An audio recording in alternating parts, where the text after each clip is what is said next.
Oke, selamat malam Bapak-Bapak, Ibu-Ibu, dan juga teman-teman semua. Di sini saya Aulia Malika dan juga teman-teman saya Naila Priyanka dan juga Nisrina Zalfa akan memberikan sedikit informasi mengenai pentingnya hemodialisis pada pasien CKD atau gagal ginjal kronis.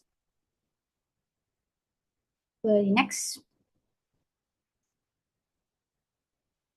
Oke, jadi sebelum kita masuk ke gagal ginjal kronis dan juga hemodialisis, kita akan bahas dulu mengenai prevalensinya. Berdasarkan data yang ada di Riskesdas tahun 2013, di Lampung sendiri ini data menunjukkan data yang paling besar terjadinya penyakit ginjal kronis. Next. Oke, kalau berdasarkan pasien yang hemodialisis yang berumur lebih dari sama dengan 15 tahun, kalau misalnya umurnya itu yang paling banyak itu pada usia 25 sampai 34 tahun. Untuk jenis kelaminnya juga lebih banyak perempuan dibandingkan laki-laki, dan untuk tingkat pendidikannya lebih banyak yang tamat SLTA atau MA. Untuk pekerjaannya lebih banyak yang di pegawai swasta, dan untuk tempat tinggalnya lebih banyak yang tinggal di perkotaan dibanding perdesaan, dan untuk status ekonominya lebih banyak yang status ekonomi teratas. Lagi next. Oke, jadi kita bahas dulu mengenai gagal ginjal kronisnya. Oke, gagal ginjal kronis atau CKD itu ada beberapa gejalanya. Gejalanya yang pertama ada tekanan darah tinggi, terus perubahan frekuensi dan jumlah buang air kecil dalam sehari, terdapat darah dalam urin, lemah serta sulit tidur, kehilangan nafsu makan, gatal-gatal, tidak dapat berkonsentrasi. Lagi next.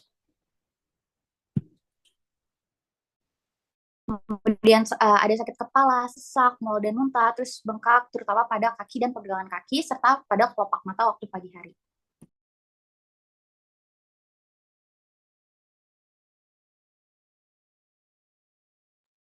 Oke, jadi ada beberapa faktor resiko gagal ginjal kronis. Ada faktor resiko yang tidak dapat diubah, kayak kelahiran prematur, riwayat keluarga yang punya penyakit ginjal, trauma di daerah abdomen, jenis penyakit tertentu seperti lupus, AIDS, hepatitis C, dan lain-lain. Oke, sedangkan ada faktor resiko yang bisa kita ubah, seperti diabetes tipe 2, konsumsi obat pereda nyeri, radang ginjal, narkoba, psikotropika, zat adiktif, dan juga hipertensi.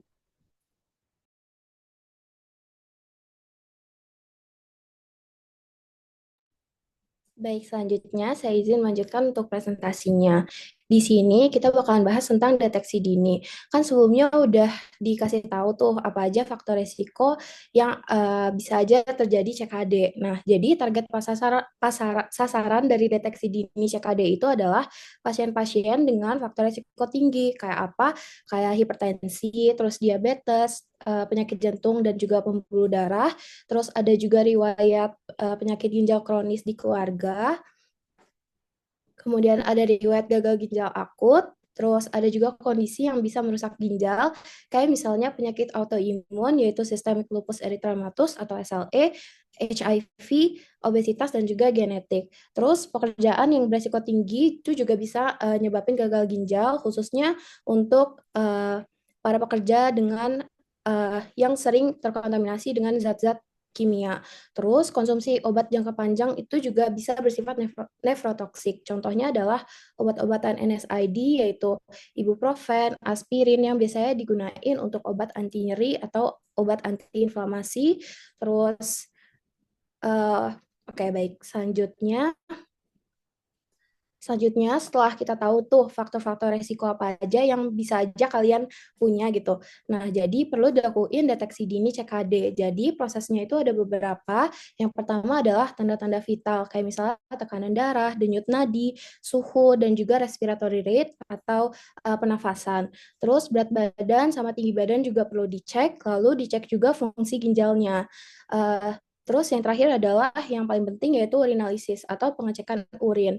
Nah, untuk pengecekan urin itu apa aja yang dicek? Yang pertama itu ada glukosa, terus apakah ada protein di dalam urinnya, terus keasamannya kayak gimana, dan lain-lain.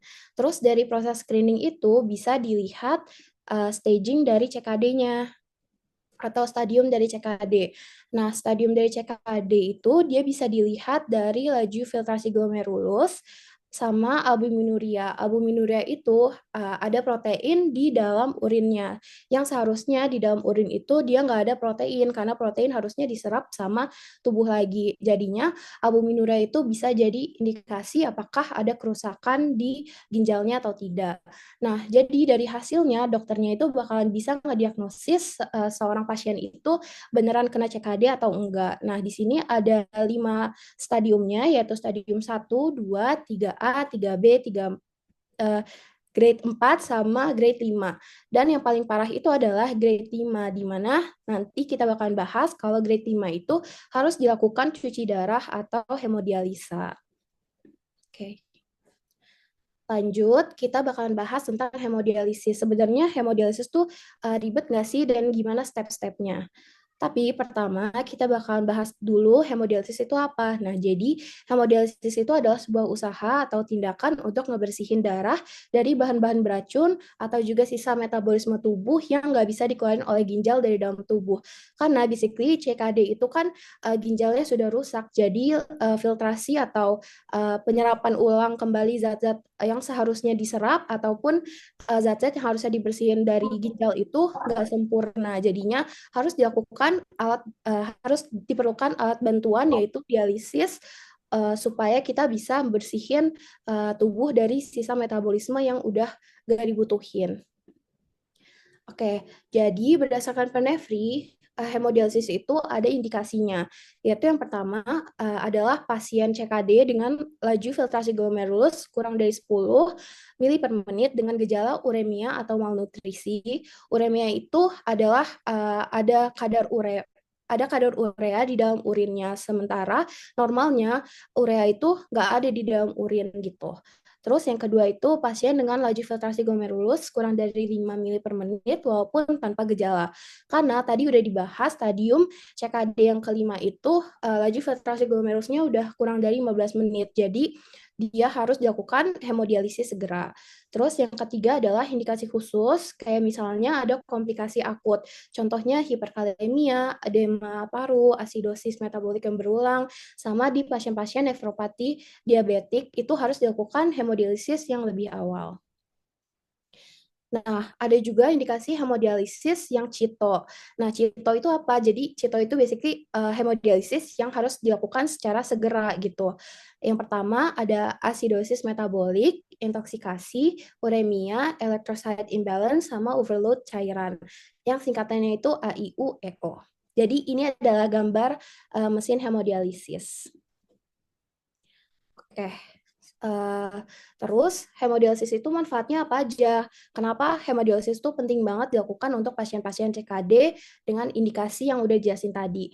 Jadi hemodialisis itu berguna untuk ngurangin gejala yang timbul akibat penurunan fungsi ginjal, kayak misalnya sesak, bengkak, mual, muntah, dan lain-lain. Terus hemodialisis itu juga bisa mengeluarkan kelebihan cairan dan juga elektrolit, lalu mengatur asam basanya tubuh, mempertahankan kadar zat kimia yang ada di dalam tubuh, sama mempertahankan tekanan darah. Nah, kapan aja hemodialisis itu dilakukan? Nah, untuk pasien-pasien yang udah didiagnosis gagal ginjal stadium 5, idealnya hemodialisis itu dilakukan 2 sampai 3 kali seminggu. Dan per sesinya itu bisa dilakuin 4 sampai 5 jam dan harus dilakuin untuk seumur hidup. Tapi untuk pasien baru yang pertama kali melakukan terapi hemodialisis itu bakalan berlangsung cuma 2 sampai 3 jam per sesinya.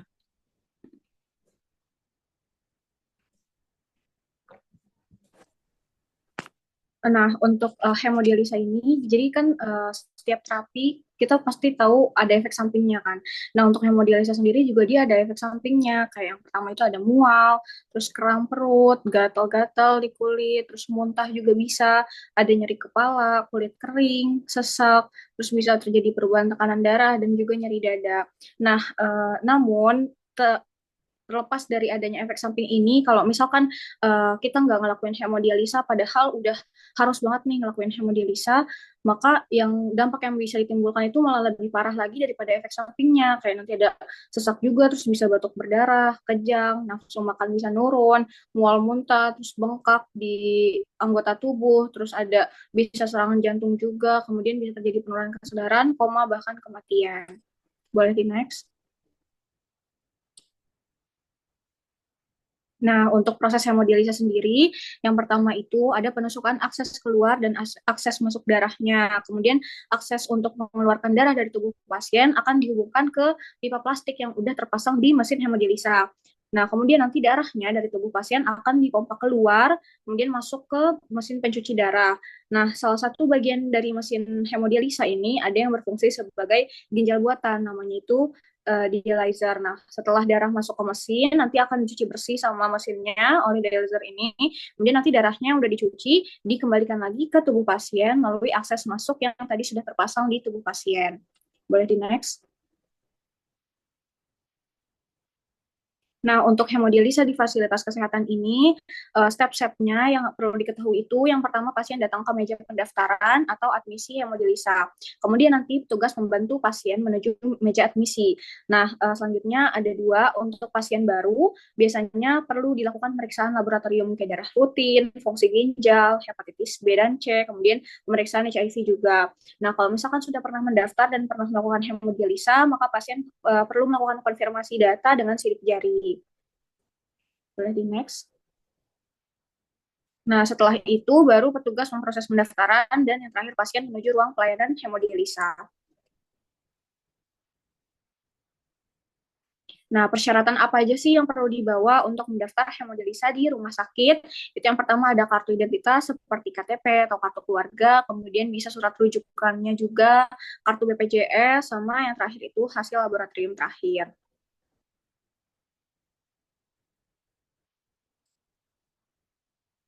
Nah, hemodialisa ini mahal nggak sih gitu? Enggak ya. Jadi BPJS Kesehatan ini dia menyediakan layanan cuci darah untuk penderita CKD atau penyakit ginjal kronis yang membutuhkan pelayanan darah pada rawat jalan. Pasien yang perlu cuci darah juga bisa mendapat maksimal 4 kantong darah dalam kurun waktu 1 bulan dari BPJS Kesehatan. Oke, boleh di next. Nah, untuk mendapatkan layanan hemodialisa yang ditanggung BPJS, peserta harus memenuhi beberapa syarat, yaitu yang pertama, punya kartu BPJS Kesehatan yang aktif, terus ada surat rujukannya dari dokter, kemudian memiliki diagnosis gagal ginjal kronis, karena itu merupakan indikasi dari hemodialisa, kemudian berat badan minimal 45 kg, dan usianya minimal 18 tahun. Boleh di next. Nah, oke, sekian informasi yang bisa kita sampaikan pada malam ini terkait pentingnya hemodialisa pada penyakit gagal ginjal kronis. Nah, sejauh ini apakah ada yang masih kurang jelas dan ingin ditanyakan?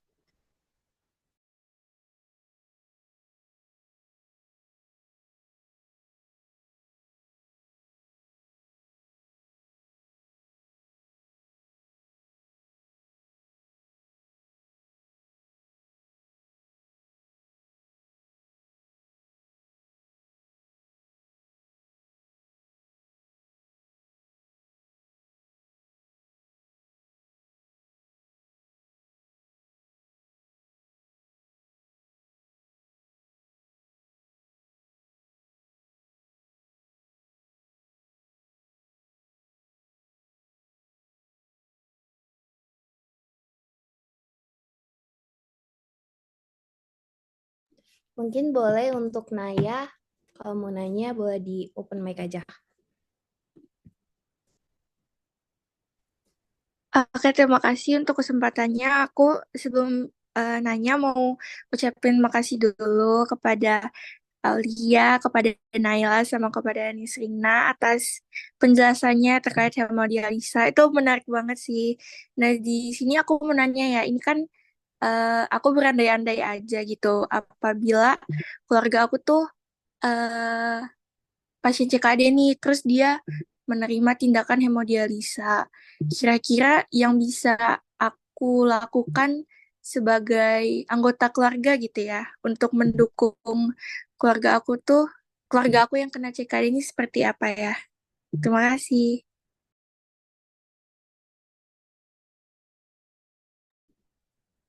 Oke, jadi aku izin jawab. Jadi kalau misalnya ada beberapa anggota keluarga kalian yang mengalami CKD atau chronic kidney disease, berarti hal yang pertama kali harus kalian lakukan adalah motivasi keluarganya supaya dia mau berobat, mau untuk ngakuin cuci darah. Karena seringkali pasien-pasien CKD itu nganggapnya, apalagi yang udah stage 5, nganggapnya itu dia bakalan nggak bisa sembuh lagi atau udah nggak ada harapan lagi. Makanya perlu dikasih motivasi, terus perlu dikasih semangat juga biar mereka ngakuin hemodialisis, ngakuin cuci darah gitu. Terus bisa juga didukung dengan misalnya pengelolaan gaya hidup yang sehat, kayak misalnya diatur pola makannya, kayak misalnya diet yang rendah garam, rendah kalium, yang bisa berpotensi untuk nyebabin hipertensi gitu. Terus dibantu juga pengobatannya, kayak misalnya dianterin untuk ngelakuin cuci darah, terus kita perhatiin juga kesehatan mentalnya karena seperti yang udah aku bilang tadi kan pasien-pasien CKD itu mungkin lebih emosional gitu kan. Jadi harus dibantu dan juga diberi motivasi. Mungkin sekian jawabannya. Apakah dari teman-teman lain ada yang ingin menambahkan?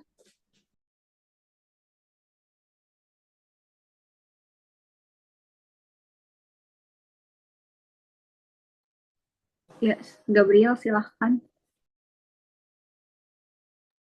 Terima kasih kesempatannya, Kak. Eh, kan di syarat yang tertera itu untuk hemodialisa tuh syaratnya untuk 18 tahun ya, Kak ya. Kalau belum 18 tahun tuh gimana ya, Kak? Makasih.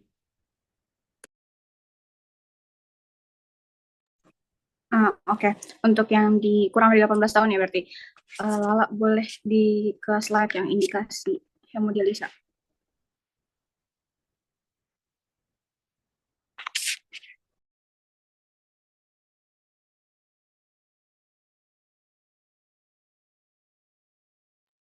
Nah, untuk indikasi hemodialisa ini kan di sini ada 3 ya. Jadi pasien dengan laju filtrasi glomerulus yang kurang dari 10 ml per menit dengan gejala uremia atau malnutrisi yang bisa dicek dari pemeriksaan darah rutin dan juga dari urinalisisnya juga. Terus pasien dengan laju filtrasi glomerulus yang kurang dari 5 ml per menit walaupun tanpa gejala, sama indikasi khusus kayak ada edem paru, hiperkalemia, asidosis metabolik berulang, dan pada pasien nefropati diabetik dapat dilakukan lebih awal. Nah, kemudian di slide selanjutnya, nah, kayak ini kan ada indikasi hemodialisis vital. Jadi, maksudnya indikasi hemodialisis vital ini, si hemodialisis ini, tindakan hemodialisis ini perlu dilakukan tanpa ditunda-tunda lagi gitu. Nah, kalau misalkan emang dia kurang dari 18 tahun dan ada kriteria dari CITO ini kayak asidosis metabolik, intoksikasi, uremia, electrolyte imbalance, terus overload cairan, nah itu bisa jadi indikasi kalau misalkan si anak yang kurang dari 18 tahun ini diperbolehkan untuk melakukan hemodialisa gitu, karena kalau misalkan pokoknya kalau misalkan kriterianya udah yang kayak gawat banget, udah darurat banget dan perlu dilakukan hemodialisa, diperbolehkan asal ada persetujuan antara keluarga dan juga dokter gitu. Pastinya ada inform konsennya terlebih dahulu, ada izinnya gitu. Terus kayak dikasih tahu prosesnya gimana gimana. Nah, kalau misalkan udah setuju baru boleh dilakukan gitu. Intinya kalau misalkan kurang dari 18 tahun ya biasanya dilihat dari indikasi.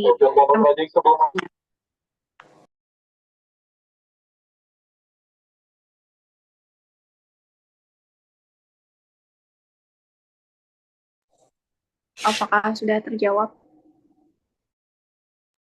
Udah, Kak. Terima kasih, Kak. Saya jadi nggak bingung lagi. Makasih, Kak. Oke, makasih.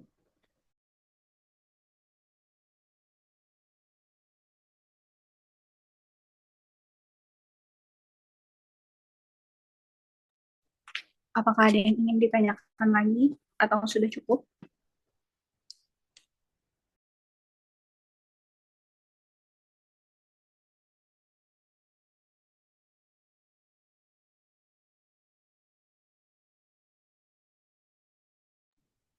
Oke, teman-teman, mungkin kalau misalnya udah nggak ada pertanyaan lagi, kita cukupkan untuk penyuluhannya. Terima kasih banyak teman-teman yang udah join. Semoga apa yang udah kita jelasin bakalan bermanfaat untuk kalian semua. Terima kasih, dadah. Terima kasih teman-teman. Semoga